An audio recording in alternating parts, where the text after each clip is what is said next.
No, no, no. No, no, no.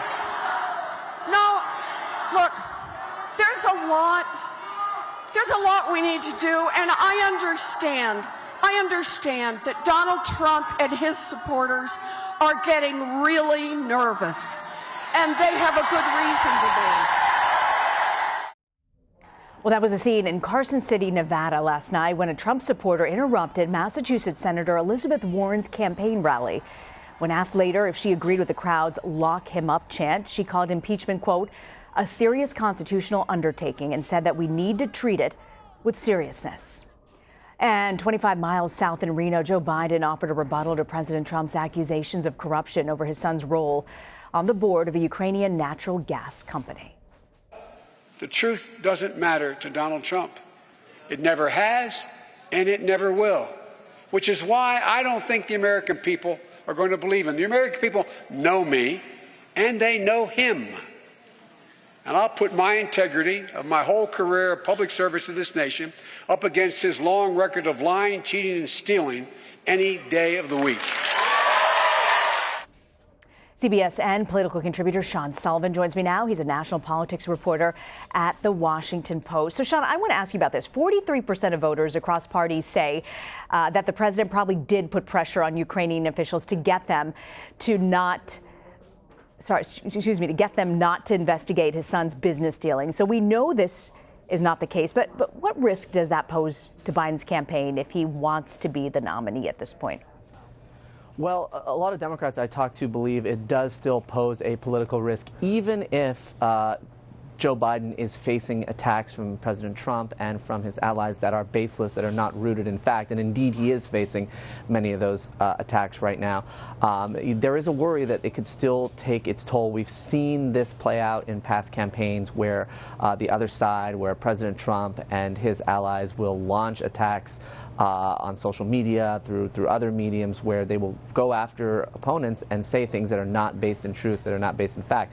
Now, that doesn't mean that, that will prevent every person who sees those attacks from not believing them. So that's the concern here, is that Joe Biden might have to consistently push back against these attacks, consistently talk to voters and say, this is not an accurate statement, this is not an accurate portrayal of my son's role, of my actions. And that could take a toll, and that could distract from what he does want to talk about, which is health care, which is some of these other policy issues that he's been underscoring in the weeks before this. So that's the dilemma right now for allies of Joe Biden and for Joe Biden himself, is how do you take on this president, not only on factual grounds, but how do you push back against things he and his allies are saying that are not rooted in fact, Rena? And Sean, when you split this by party, 21% of Democrats and Democratic leaners think that he probably pressured Ukrainian officials. Do you think that's significant enough to swing the primary out of his favor?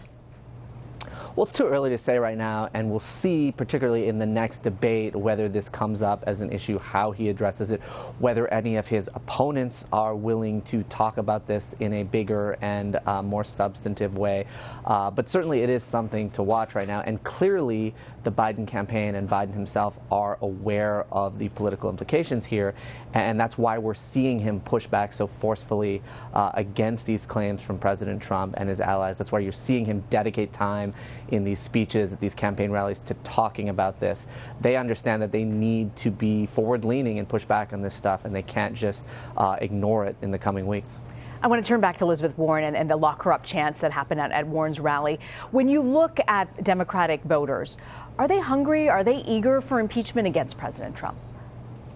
A lot of them are, and the last few months when I've been on the campaign trail, a lot of voters and activists I've talked to have looked at the situation in Congress, and they've said, boy, I wish this Democratic House would take more steps, would use its power to try to hold President Trump more accountable in different ways, and a lot of them have pointed to impeachment. And so now that the Democrats are moving forward with this impeachment inquiry, I think it does satisfy a lot of Democrats who really wanted to take some concrete steps. steps. But the question is, where does this ultimately lead, and will the end result of this impeachment inquiry be something that is satisfactory to Democratic voters and activists, or will they look at this situation and say, you know, what happened here? Why did this not result in removing President Trump from office if it doesn't remove President Trump from office? So it is something that a lot of Democrats have talked about. I think it's something that Democrats are happy about now. But the question is, where does it go from here, and what can Democratic leaders do to deliver and make sure that their voters continue to be satisfied with the course of action that they've chosen? Sean, I'm curious what you made from Warren's response to that. Instead of egging on the crowd, she looked to shut it down. You know, can you read anything from her campaign strategy about where she plans to go with these impeachment talks? Well, it's interesting right now because she and other candidates are trying to strike a balance. On the one hand, they're talking about the impeachment inquiry, they're being asked about it. But on the other hand, they don't want to make their entire campaigns all about impeachment. They still want to talk about, you know, the so-called kitchen table issues that Democrats campaigned on in 2018, and that's health care, and that's climate change, and that's economic concerns. But, you know, it's clear that there is an appetite, as we've talked about, from voters to hear their candidates talk about this. Not only talk about it, but talk about it in a forceful way. This is an emotional issue for a lot of voters, and I think they're looking at candidates like Elizabeth Warren, Joe Biden, Bernie Sanders to sort of match the emotion they feel about the situation with their rhetoric. And I think we're seeing that with Warren, we're seeing that with Sanders, we're seeing that with Biden in different ways. The question is, how do you find that balance between talking about the issues they've been campaigning on for months and talking about impeachment, which is a new development? So in addition to impeachment, I want to talk about ages, the ages of these candidates. You know, Bernie Sanders' campaign says the senator will be at the next debate in 12 days after having 2 stents inserted into his heart yesterday. I'm curious what you're hearing from the team. You know, are they concerned? You know, he's 78 years old. We've seen lots of articles about the age from President Trump to other Democratic contenders in this. Do they feel like this is something they've got to fight, or do they think that the public kind of understands this? Well, there is somewhat of a divide in the Democratic Party that I'm sensing between some Democrats who say, look, yeah, this, you know, age, health, these are issues that are things we should talk about, and they're especially relevant in this race because the 3 candidates at the top of the polls right now are all in their 70s. Donald Trump, of course, is also in his 70s. But then there are other Democrats who say they're not concerned about this, that when you look at the policy ideas that these older candidates are putting forward, that's really what matters to them. And for the Sanders campaign, I think a big focus it was indeed this next debate and making sure that they could do everything possible to ensure that Senator Sanders, if he is able to, would participate in this debate. Now, the campaign has indeed said he will be there. So I think that's something that heartens a lot of Sanders supporters. We've got 12 days until the next debate. And I think, you know, had he not participated in the debate, that could have been a potentially concerning sign for the campaign. It's something that millions of people would have noticed when they tune into the debate. You know, they would ask why he's not there. He's been at every other debate. So, you know, this is something that I think the campaign is focused on pretty heavily, and they're sending a clear message today that he's going to be there and that he's going to be part of the mix. And meanwhile, there are several Democratic candidates who participated in a gun safety forum in Las Vegas. This was yesterday. I want to play a clip from former El Paso Congressman Beto O'Rourke going after one of his fellow candidates. Those who are worried about the polls and want to triangulate or talk to the consultants or listen to the focus groups, and I'm thinking about Mayor Pete on this one, who I think probably wants to get to the right place, but is afraid of doing the right thing right now. To those who need a weatherman, let me tell you that in this country, mandatory buybacks are supported by a majority of Americans. So to Chuck Schumer and Chris Coons and Mayor Pete and others, not only is it the right thing to do, not only will we save the lives of our fellow Americans, our fellow human beings, the American people are with us on this issue. It's time to lead. We know gun control has been a major focus for him, especially after the El Paso shooting in his hometown. But does this break through with voters? Is it enough to get him to surge in the polls and to push ahead? That's the question that remains unanswered at this point. And yes, it clearly is an emotional issue for Beto O'Rourke, given what happened in El Paso, given the amount of time he spent in the aftermath of the shooting dealing with it, talking to community members.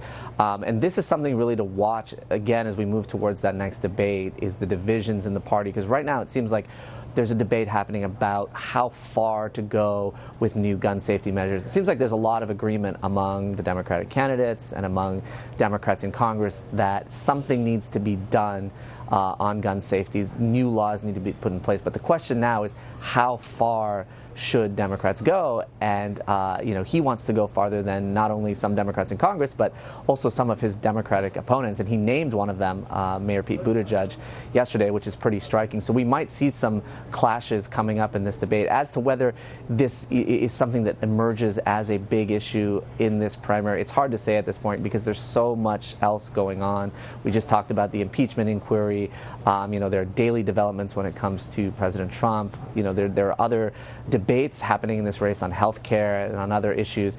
It's too early at this point to say whether gun control and gun safety measures are going to be the issue or a issue that really moves voters to certain candidates and motivates them to come to the polls when these early states start voting next year.